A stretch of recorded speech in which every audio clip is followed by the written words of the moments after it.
Hakikat apresiasi sastra. Kata apresiasi berasal dari bahasa Inggris appreciation yang berarti penghargaan, penilaian, atau pengertian.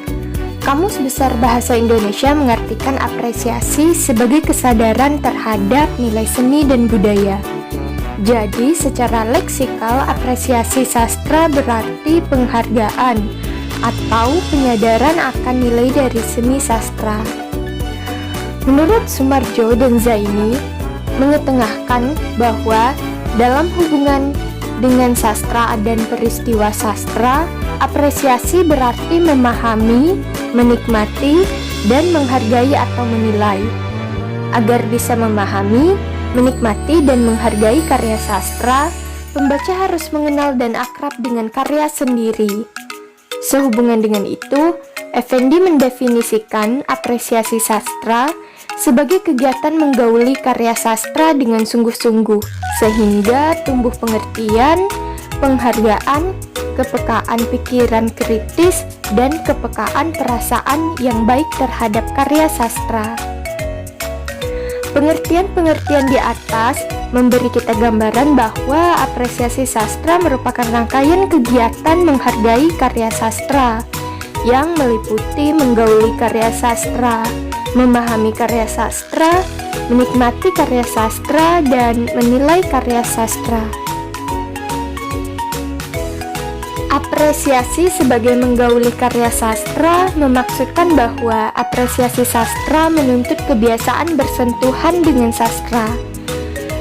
Menyentuh sastra berarti membaca atau menyimak karya sastra. Dengan membaca atau menyimak, kita bisa memahami apa yang terkandung dalam karya sastra. Dengan membaca atau menyimak, kita bisa memahami apa yang terkandung dalam karya sastra. Dengan memahami bentuk dan isi karya sastra, kita bisa menikmati dan menilai sebuah karya sastra.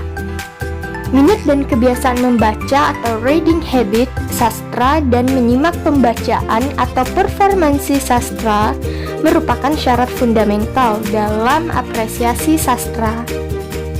Apresiasi sastra disebut kegiatan memahami, karena dalam apresiasi, pembaca mengerahkan kemampuan intelektual dalam mendapatkan makna atau pengertian atas apa yang dibaca atau disimak. Menurut Pradopo, memahami karya sastra dilakukan dengan menginterpretasi, menganalisis, dan mengevaluasi karya sastra. Aktivitas intelektual itu diperlukan dalam upaya memahami unsur-unsur sastra yang bersifat intrinsik, berupa fakta cerita, sarana cerita, dan tema, maupun yang bersifat ekstrinsik, seperti pembaca, lingkungan, dan pengarang.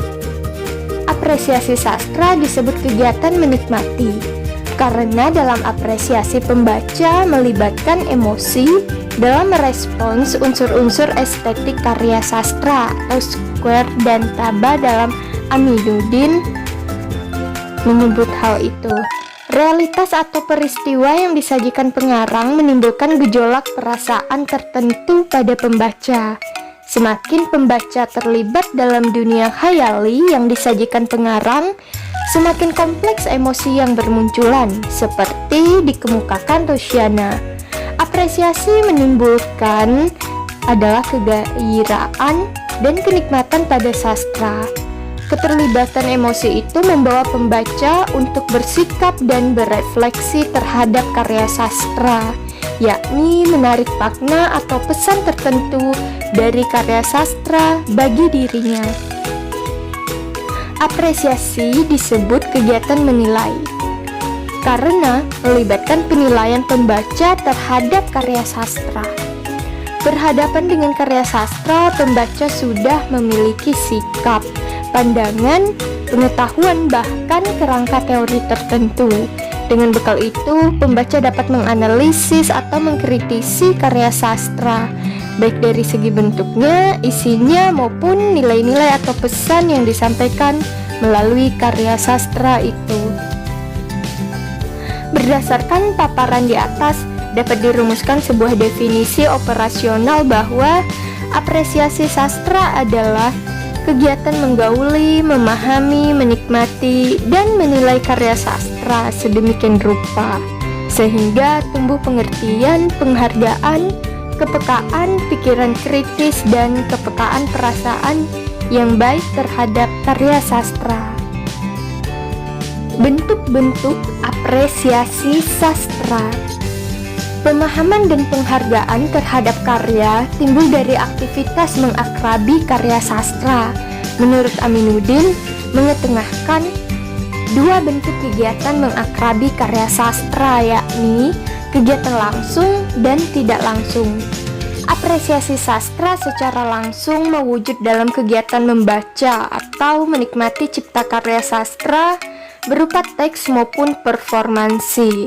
Sederhananya, apresiasi langsung ini berbentuk tindakan membaca atau menyimak, memahami, menikmati, dan mengevaluasi puisi, cerpen, novel, drama dalam bentuk teks maupun penampilan. Apresiasi sastra tidak langsung dapat berbentuk mempelajari teori sastra, membaca artikel yang berhubungan dengan kesastraan, maupun membaca buku atau esai yang membuat pembahasan atau penilaian terhadap sastra. Kegiatan tersebut sangat berguna untuk memperluas wawasan, meningkatkan kemampuan untuk mengapresiasi sebuah karya sastra. Tingkatan apresiasi sastra. Apresiasi sastra adalah proses mengakrabi karya untuk memperoleh kesenangan dan manfaat dari sebuah karya sastra. Untuk memperoleh kesenangan dan manfaat sebuah karya sastra, apresiator dapat melalui 3 tingkatan apresiasi sastra, yakni tahap simpati, empati, dan refleksi diri. Menurut Satinam. Yang pertama, A. Tingkat simpati. Tingkat simpati adalah tingkatan apresiasi di mana seseorang merasa tertarik terhadap karya sastra dan berkeinginan untuk membaca atau menyimak karya sastra tersebut. Disik dalam Waluyo menyebutkan tingkatan menggemari, yakni tingkatan apresiasi di mana keterlibatan batin pembaca belum kuat. Yang kedua, tingkat empati. Tingkat empati adalah tingkat apresiasi di mana pembaca mulai bisa ikut merasakan dan terlibat dalam isi dalam karya. Disik dalam Waluyo menyebutnya tingkat menikmati, yakni tingkatan apresiasi di mana keterlibatan batin pembaca terhadap suatu karya sastra sudah semakin mendalam. Pada tingkatan empati, pembaca akan ikut senang, sedih, terharu, bahagia, dan sebagainya ketika membaca karya sastra. Pembaca menikmati karya sastra karena merasakan karya sastra dapat menghibur dan bermanfaat bagi dirinya. Dengan kata lain, empati merupakan tingkatan apresiasi yang didominasi oleh pergulatan emosi. Pembaca seolah berada dalam pengalaman yang diceritakan pengarang. Ia dapat merasakan kesenangan, kegembiraan, dan sebagainya, seperti dilukiskan pengarang.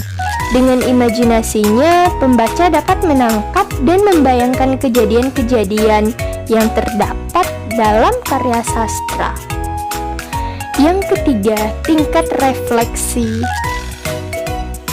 Tingkat refleksi adalah tingkatan apresiasi di mana pembaca tidak hanya tertarik atau simpatik atau turut merasakan isi karya sastra atau empatik saja, tetapi juga dapat berefleksi diri terhadap nilai-nilai yang terkandung dalam karya sastra. Disik dalam Waluyo menyebutnya tingkat mereaksi, yakni tingkat apresiasi di mana pembaca mampu menafsirkan isi karya sastra dan mampu menilai baik buruknya sebuah karya sastra. Tingkat refleksi adalah tingkatan di mana pembaca mulai menyadari bahwa sastra bukan sekedar permainan bahasa atau bunyi bahasa. Sastra ternyata menyediakan sesuatu yang dapat diambil manfaatnya. Dari sastra, pembaca menemukan nilai-nilai hidup tanpa merasa digurui atau diceramahi. Kedalaman refleksi atau kualitas reaksi pembaca terhadap karya sastra ditentukan oleh kedalaman pengetahuan sastra dan kedalaman penghayatan terhadap karya sastra. Semakin mendalam pemahaman akan sastra dan penghayatan terhadap karya sastra, semakin bermutu pula refleksi atau reaksi terhadap karya sastra. Dalam tahap refleksi ini, kemampuan intelektual pembaca bekerja lebih giat karena pembaca tidak hanya puas memperoleh kenikmatan dan menemukan pengalaman, tetapi juga ia ingin tahu mengapa karya tersebut memberinya kenikmatan. Ia berusaha mengungkapkan hal-hal yang ada di balik karya sastra. Ia menelaah unsur-unsur pembentuknya, berusaha mengetahui kaidah-kaidah pembentukan karya sastra, unsur-unsur cipta sastra, dan dengan pengetahuan itu ia juga dapat menilai kualitas sebuah karya sastra. Pendekatan apresiasi sastra. Pendekatan apresiasi sastra memaksudkan prinsip-prinsip dasar atau kerangka atau landasan teori yang digunakan dalam proses mengapresiasi karya sastra. Menurut Aminuddin menyebut beberapa pendekatan dalam proses apresiasi sastra, yakni pendekatan parafrasis, pendekatan emotif, pendekatan analitis, pendekatan historis, pendekatan sosio-psikologis, dan pendekatan didaktis. Namun di sini kita hanya akan membahas 3 pendekatan yang akan digunakan dalam praktik apresiasi sastra. Yang pertama yaitu pendekatan parafrasis. Pendekatan parafrasis adalah pendekatan apresiasi dengan cara mengungkapkan kembali gagasan yang disampaikan pengarang dengan kata-kata atau kalimat yang berbeda dengan kata-kata dan kalimat yang digunakan pengarangnya. Tujuannya adalah untuk menyederhanakan pemakaian kata atau kalimat seseorang pengarang sehingga pembaca lebih mudah memahami kandungan makna yang terdapat dalam sebuah karya sastra. Pendekatan ini berlandas pada pandangan, yakni yang pertama, gagasan yang sama dapat disampaikan lewat bentuk yang berbeda. Yang kedua, simbol-simbol yang bersifat konotatif dalam suatu karya sastra dapat diganti dengan lambang atau bentuk lain yang tidak mengandung ketaksaan makna. Yang ketiga, kalimat-kalimat atau baris dalam suatu cipta sastra mengalami pelesapan atau dikembalikan kepada bentuk aslinya. Yang keempat, pengubahan suatu cipta sastra yang semula simbolik dan eliptis menjadi suatu bentuk kebahasaan yang tidak konotatif akan mempermudah pembaca memahami kandungan makna dalam suatu bacaan. Yang kelima, pengungkapan kembali suatu gagasan yang sama dengan menggunakan media atau bentuk yang tidak sama oleh pembaca akan mempertajam pemahaman gagasan yang diperoleh pembaca itu sendiri. Yang kedua, pendekatan emotif. Pendekatan emotif adalah pendekatan yang berusaha menemukan unsur-unsur yang mengajuk emosi atau perasaan pembaca. Pendekatan ini didasarkan pada pandangan bahwa sastra adalah bagian dari seni yang memberikan hiburan, kesenangan, atau dapat dinikmati. Dengan menerapkan pendekatan ini, pembaca diharapkan dapat menemukan unsur-unsur keindahan maupun emosi-emosi yang terdapat bentuk penyajian pengalaman dalam karya sastra. Isi karya sastra maupun gagasan-gagasan yang dikemukakan dalam karya sastra. Dalam pelaksanaan pendekatan emotif, pembaca akan dihadapkan pada pertanyaan seperti, adakah unsur-unsur keindahan dalam karya sastra yang dibaca? Bagaimana cara pengarang menampilkan keindahan itu? Bagaimana pembaca dapat menemukan keindahan itu? Dan berapa banyak keindahan yang ditemukan? Dan lain-lain.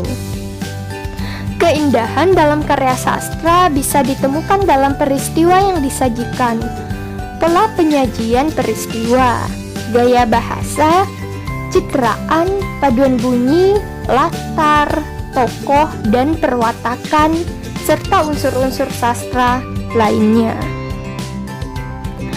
Yang ketiga, pendekatan analitis. Pendekatan analitis adalah pendekatan apresiasi sastra dengan cara memahami gagasan. Cara pengarang menampilkan gagasan atau mengimajikan ide-idenya. Sikap pengarang dalam menampilkan gagasan-gagasannya, elemen intrinsik, dan mekanisme hubungan dari setiap elemen intrinsik itu, sehingga mampu membangun adanya keselarasan dan kesatuan dalam rangka membangun totalitas bentuk maupun totalitas maknanya. Pendekatan analitis dalam apresiasi sastra didasari oleh pandangan bahwa yang pertama, karya sastra terbentuk atas elemen-elemen tertentu.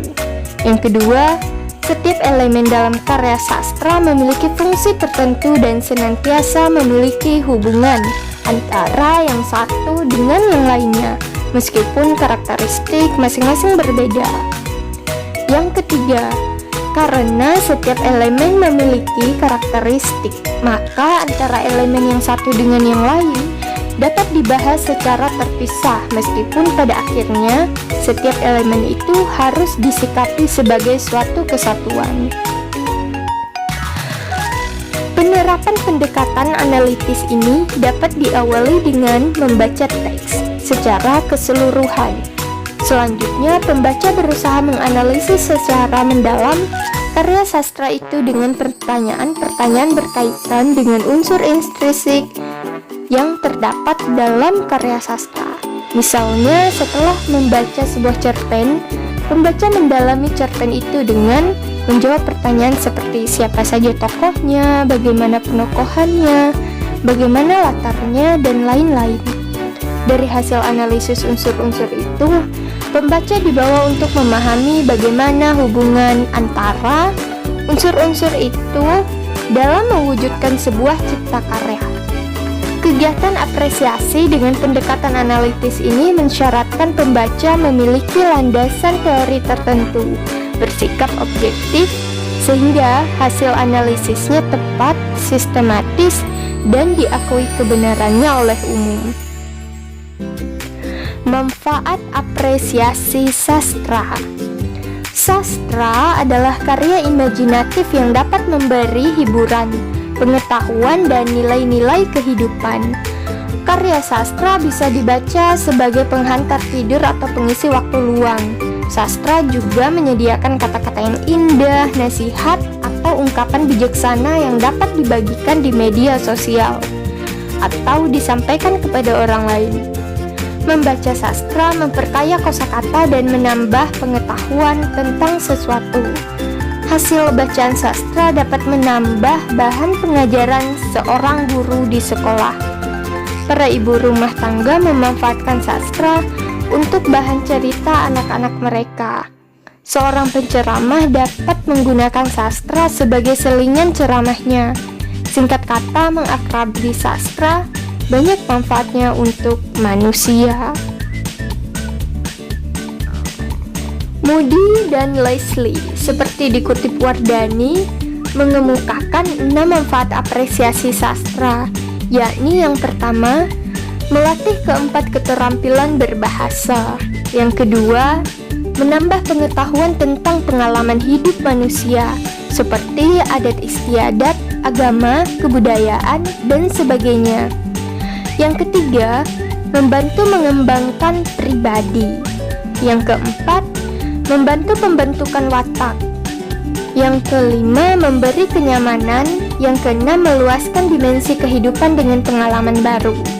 Sementara itu, Hart mengetengahkan bahwa apresiasi sastra setidaknya memiliki 2 manfaat utama, yaitu manfaat personal dan manfaat edukasi.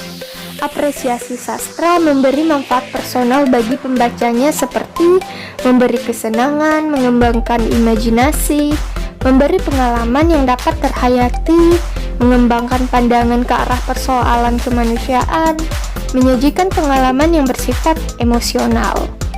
Apresiasi sastra juga memiliki manfaat edukatif, seperti membantu perkembangan bahasa, meningkatkan kelancaran kemahiran membaca, meningkatkan keterampilan menulis, mengembangkan kepekaan terhadap sastra. Aminuddin dalam bukunya Pengantar Apresiasi Sastra mengetengahkan bahwa kegiatan apresiasi sastra memiliki setidaknya 5 manfaat bagi pembaca, yakni yang pertama, dapat dijadikan pengisi waktu luang, yang kedua pemberian atau pemerolehan hiburan, yang ketiga untuk mendapatkan informasi, yang keempat media pengembang dan memperkaya pandangan kehidupan, yang kelima memberikan pengetahuan nilai sosiokultural dari zaman atau masa karya sastra itu dilahirkan. Dapat disimpulkan, apresiasi sastra bermanfaat untuk memberi hiburan, memperkaya wawasan dan pengetahuan pembaca, serta membentuk kepribadian atau kepekaan perasaan dan kehalusan budi pembaca.